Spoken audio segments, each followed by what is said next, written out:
오늘 본문 말씀은 베드로전서 1장에 있는 말씀입니다. 13절부터서 19절까지를 우리가 함께 보았는데요. 저는 성경 가운데 참 제가 그렇게 못 삽니다만은 저의 성정이나 못된 이 성격 때문에 두 분을 모델로 참 삼고 있습니다. 한 분은 구약에서의 갈렙이고 신약에서는 세례 요한입니다. 두 분 다 공통점이 하나 있는데 그게 뭔고 하면 항상 1인자의 자리를 양보하고 2인자, 3인자로 뒤로 물러서서 하나님을 섬겼던 그런 사람들입니다. 참 이 시대가 나서기를 좋아하고 1등 좋아하고 또 권위와 모든 자기 자리에 앉으면 그저 그거 최고의 정점에서 내려오기 싫어하고 그런 시대에 살고 있습니다. 저 역시도 뭐 욕심도 많고 저 역시도 뭐 그런 사람이어서 항상 뭐 1등하고 싶죠. 누구보다도 앞장서고 싶죠. 뭐 요새 관종이라는 말을 많이 씁니다만은 뭐 누구나 다 관종의 좀 성향은 다 있지 않겠습니까? 그래서 좀 나서고 싶은데 그럴 때일수록 갈렙은 하나님께서 갈렙이 얼마나 용장이었습니까? 가데스 바네아에서 그렇게 정찰하고 와서 저거 우리 먹이야 밥이야 가면 됩니다 하면서 앞장서서 그 수많은 백성들 앞에서 그 어려움을 이겨내자고 얘기했던 사람이 여호수아보다는 갈렙이었습니다. 물론 여호수아도 그렇다라고 하는 옆에서 동의하는 정도였지만 그렇게 믿음이 있었으나 하나님이 2대 지도자로 여호수아를 택했을 때도 갈렙은 아무 말이 없습니다. 그 뒤에도 보면 갈렙이 뭐 정권 쟁탈하겠다고 나타났다거나 그런 게 하나도 없잖아요. 그렇죠? 그런 분을 저는 모델로 좀 삼고 싶습니다. 하나님의 뜻대로 살면 그래서 나중에 그 안악 백성을 물리치고 80이 넘었어도 그 땅을 차지하고 이 산지를 내게 주소서 하고 주님 앞에 기도하고 그 정복하는 갈렙의 모습 참 귀하다고 생각을 합니다. 세례 요한도 마찬가지지요.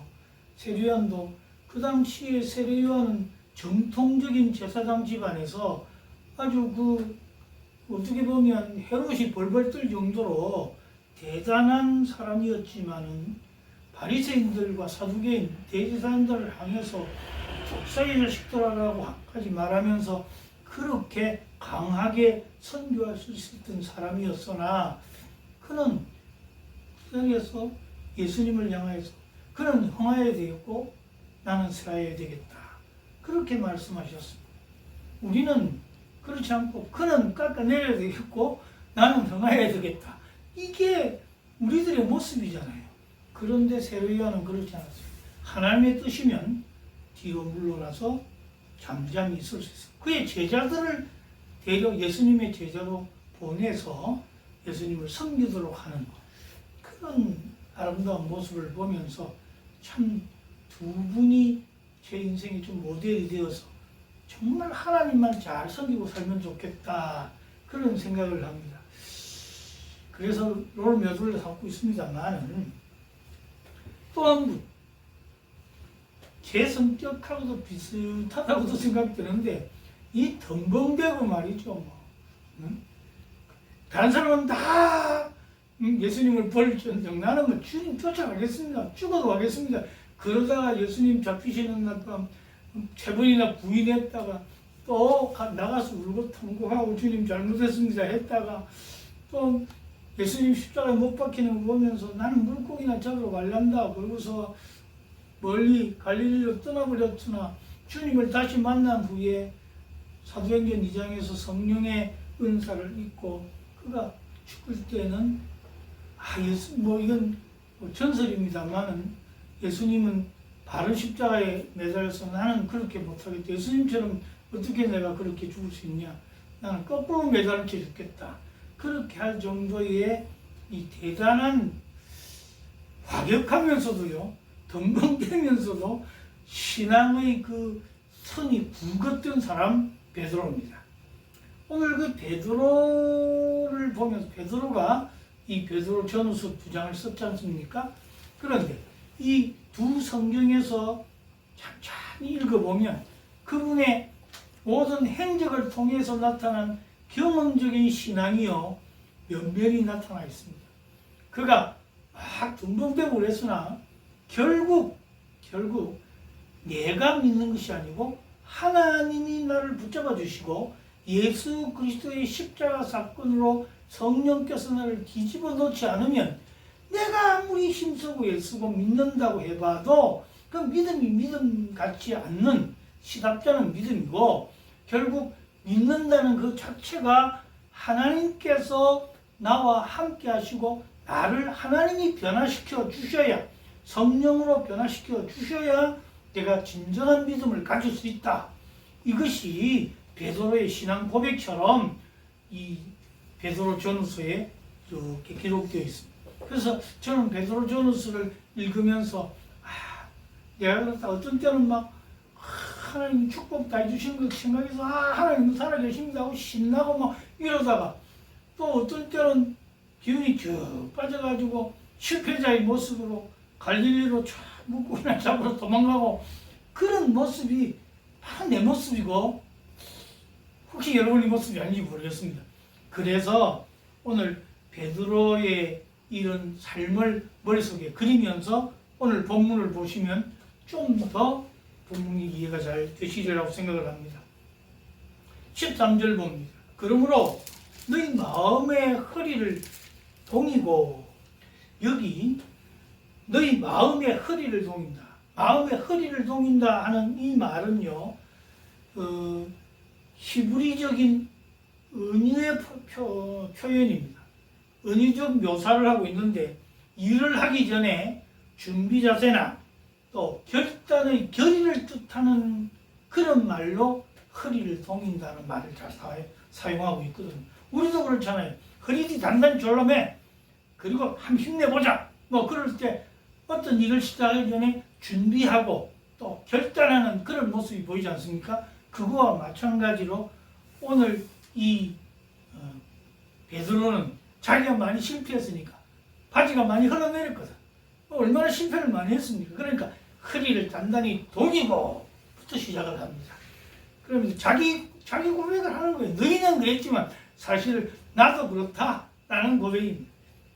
너희 마음에 허리를 동이고 이 허리를 동이고 난 다음에 우리가 이 세상을 살아나가는 방법으로 이기는 방법으로 또 믿음을 견지하는 방법으로 6가지를 설명하고 있습니다.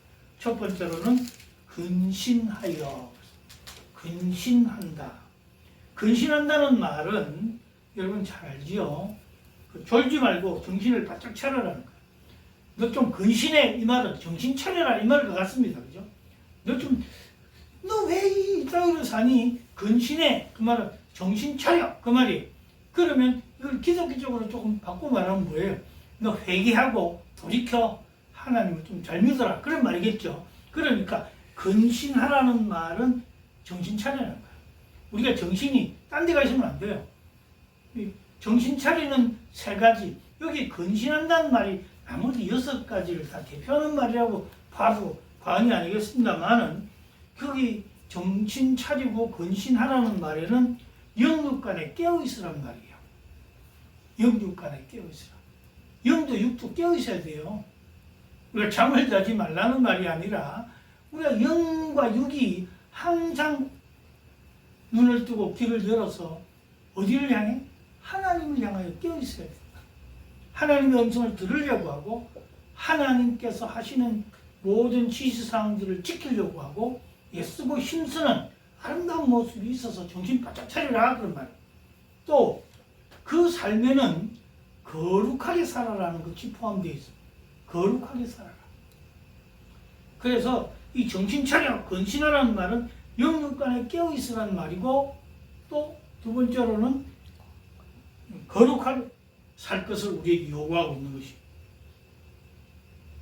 그 다음에 거룩하게 살면 마음대로 사는가? 그게 아니죠. 그래서 절제하고 살 것까지를 요구합니다. 이 세 가지의 요구가 근신 안에 다 들어있습니다. 정신 차린다는 말은 영육이 깨어서 정신을 바짝 차리고 그 다음에 어떻게 해요? 우리의 삶이 하나님의 거룩성을 따라 거룩하게 살아야 되고 그렇게 거룩하게 살면서도 항상 절제해야 돼요. 선을 넘지 말라 하잖아요. 우리 보통 말할 때. 선 넘는 삶 살면 안 돼요. 어느 선? 하나님을 무례히하게 하고 하나님 앞에 그렇게 잘못하는 그 선까지 넘어서는 안 된다. 우리 절제하는 삶을 살라는 요구가 근신하여라고 하는 말입니다. 그 다음에 두 번째로는 13절 근신하여 다음에 예수 그리스도께서 나타나실 때에 너희에게 가져다 주실 은혜를 온전히 바랄지어다. 자, 우리가 근신하는 삶을 첫 번째 살면 돌이켜서 주님을 바라보게 되겠죠. 그런데 주님을 바라보는 그 딱 중심에는 뭐가 있는가 하면 하나님의 은혜를 우리가 강구해야 돼요. 하나님의 은혜를 우리가 바라야 된다 그런 말이에요. 하나님의 은혜라는 것은 뭐라고 그랬습니까? 하나님의 약속의 말씀이 내 삶에 구체적으로 현실화되는 것을 은혜라고 했습니다. 그러니까 하나님의 약속의 말씀을 딱 부여잡고 하나님의 약속의 말씀을 딱 부여잡고 하나님 제 삶에 하나님의 약속의 말씀이 실현되고 구체화되고 현실화될 수 있도록 나를 지켜주옵소서. 그걸 주님 앞에 간구하면서 나아가야 된다는 것입니다. 언제까지 해야 되는가 하면 예수께서 우리에게 나타나실 때까지. 그 말은 다른 말로 말하면 죽기까지입니다. 이 세상을 끝날 때까지 우리는 기도할 제목 다른 거 하나 많이 있겠지만 그 중에 제일 큰 제목은 베드로처럼 잘 사는 우리라고 하면 하나님 은혜를 베풀어 주십시오. 하나님 은혜가 없으니까 맨날 넘어집니다. 예수님도 3번 부인하고 마지막에는 저주까지 퍼붓게 되는 그런 결과가 되고 또 우리의 삶들 가운데서 주님의 십자가를 지지 못하겠다고 멀리 떠나서 갈릴리 가서 본업으로 그 3년 반 동안 교육받은 걸 다 잊어버리고 나가서 살게 되는 그런 모습이 우리에게 있을 수밖에 없지 않습니까? 그러니까 하나님께서 우리에게 가져다 주시는 그 은혜를 우리가 받기를 원합니다. 그것이 두 번째로 우리의 삶이 되어야 된다. 다시 말하거니와 첫 번째는 정신 바짝 차려서 영육간에 깨어있고 거룩하게 살고 절제하는 삶을 살면서 하나님의 은혜를 간구하고 살아야 된다. 하나님의 은혜가 없으면 사실은 우리가 못 살아요. 여러분 모든 것이 우연히 되는 일이 있던가요? 다 하나님의 계획에 있다면 하나님의 계획에 따라서 우리가 하나님의 은혜를 간구하며 살아야 된다는 것입니다. 그 다음에 세 번째로 보면 14절에 너희가 순종하는 자식처럼.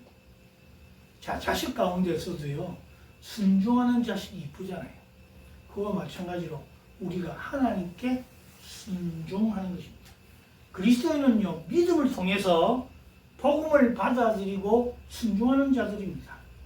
우리가 믿는다는 가장 표현의 절정은 뭔가 하면 하나님의 뜻, 하나님의 말씀에 순종하는 삶을 사는 거거든요.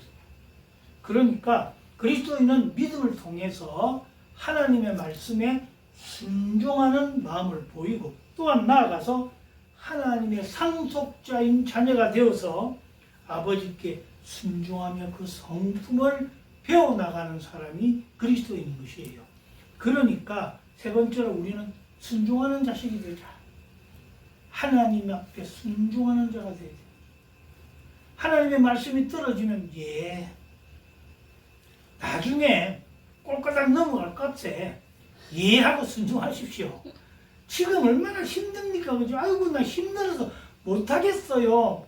듣고 싶은 심정인데 뭘 순종하고 살아요? 할 그때도 한 번 더 순종해 보겠습니다. 하나님 순종하며 살아보겠습니다.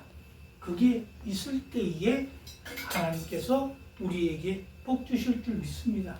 그러니까 우리가 세 번째로는 순종하는 자식처럼 살아야 합니다. 그런데 그 순종하는 자식처럼 살아가는 네 번째가 뭔고 하면요, 전에 알지 못하던 때에 따르던 너희 사욕을 본받지 말고 그랬습니다. 하나님을 알지 못하고 따라갔던 일들이 많이 있어요. 뭐 구체적인 예를 저는 각자에 따라서 다 다르니까 뭘 들지는 모르겠습니다만은 어쨌든 간에 우리가 우리의 사리 사욕이라 그러죠. 내 뜻대로 산단 말 자꾸. 내 뜻대로 살라고 하지 말아라. 순종하는 자식대로 사는 사람은 내 뜻대로 살지 말고 그 순종을 얘기하는 아버지의 뜻대로, 하나님의 뜻대로 살아라 그런 말이에요. 하나님의 뜻대로 살 때에 우리는 내 뜻대로 내 사욕대로 사는 자가 되어서는 안 된다 하는 것입니다. 이것이 네 번째 우리에게 주신 것이에요. 그 다음에 15절 보면 오직 너희를 부르신 거룩한 이처럼, 여기 너희를 부르신 이가 거룩하다, 하나님이 거룩하단 말이죠. 너희도 모든 행실에 거룩한 자가 되라. 우리가 다섯 번째는 우리의 모든 행실이 거룩해야 돼요. 내 뜻대로 안 살고 하나님의 뜻대로 사는 사람들은요, 말 한마디 하는 것이나 모든 행동 하나하나 하는 것이 다 거룩에 나타나요. 우리가 짜증을 부리고 있다? 그건 이미 거룩을 잃어버렸어요. 또 우리가 내 마음대로 산다? 그거 벌써 거룩을 잃어버린 거잖아요. 그래서 16절에 보면 기록되었으되 내가 거룩하니 너희도 거룩할지어다. 레위기서는 예배 모범서입니다. 구약의 예배 모범서인데 여기 레위기 11장 44절에서 45절이나 19장 2절이나 20장 7절에 내가 거룩하니 너희도 거룩하라는 말씀을 계속하고 있습니다. 왜냐하면 하나님의 거룩과 내 거룩이 일치될 때 그게 예배거든요. 예배라고 하는 것은 오늘 우리가 예배 드리고 있지 않습니까? 이 예배 드리는 이 시간에 우리가 하나님의 거룩하심에 동참하지 않으면 예배가 헛것이 돼요. 그러니까 우리의 삶이요, 항상 하나님과 거룩이 유지되고 있으면, 하나님의 거룩하심을 본받아 살고 있으면 예배 드리는 것이야. 예배당에 와서 예배 드리고 우리가 가족 예배를 드리고 하는 그 예배가 아니라도 모든 행실이 그런 모습이면 다 예배하는 것이에요. 다 기도하는 것이고. 그러니까 우리의 모든 행실을 볼 때 오늘 성경에 보면 너희가 쉬지 말고 기도하라는 말과 똑같아요. 그거와 마찬가지로 데살로니가에 있는 말씀처럼 똑같이 모든 행실에 거룩한 자가 된다는 것이 기도하는 것이고 찬송하는 것이고 그것이요 기뻐하는 삶이고 그것이 하나님을 향하여 나아가는 삶이에요. 그러니까 우리의 모든 행실이 거룩과 관련되어져 있어야 돼요. 거룩해야 됩니다. 거룩하지 않으니까 자꾸 내 육성이 살아나서 내 마음대로 하는 거예요. 제가 다른 분들이 설교를 잘 안 듣는다고 했습니다. 모릅니다만은 문제는 어떤 분들은 그렇게 얘기하죠. 왜 교회는 두리뭉실하게 그렇게 살면 되지라는 말은 개요적으로 하면서 또 사랑이라고 하는 말을 그렇게 개요적으로 하면서 구체적으로 어떻게 살아야 되느냐는 것을 설교 속에서 왜 얘기하지 않습니까? 지금 구체적으로 얘기하고 있잖아요. 이렇게 구체적으로 말씀하시는데도 그것은 안 한 것도 왜? 내가 이 세상에 사는데 부유해지지 않고 아주 편안해지지 않고 뭔가 좀 이익이 되지 않고 그런 것은 말씀이 구체적으로 말하지 않는 것 같지만 여러분 오늘 이 말씀을 모든 행실에 거룩한 자가 되면 누가 책임져 주는 거예요? 하나님이 책임져 주시니까 주님의 뜻대로 사는 것이 우리에게는 복된 것이라는 말이에요. 그걸 알아야 되는데 우리는 자꾸 구체적으로 어떻게 해야 돈 벌죠? 어떻게 해야 건강해지죠? 그건 저기 의학과에 가서 강의 들으시고 대학 강의실에 가서 들으시고 하는 거지. 우리 말씀은요, 하나님과 함께 하나님이 거룩하시니 나도 거룩함으로 그에게 순종하며 나아가는 삶이 그게 예배의 삶이요. 그게 모든 것을 우리에게 인정시켜주는 삶이 된단 말이에요. 그런데 그 삶을 안 산단 말이에요. 그 다음에 마지막 6번째로 17절 말씀, 외모로 보시지 않고 각 사람의 행위대로 심판하시는 이를 너희가 아버지라 부른즉 너희가 나그네로 있을 때를 두려움으로 지내라 그랬어요. 아까 근신이라고 하는 말에 다른 말로 바꾸면 정신 차린다는 말이라 했죠. 영육간에 깨어있으라 그랬죠. 또 거룩하게 살고 절제하는 삶을 산다고 그랬죠. 그런데 오늘 마지막으로 6번째, 너희가 나그네로 있을 때를 두려워하라. 나그네로 있는 것은 뭐예요?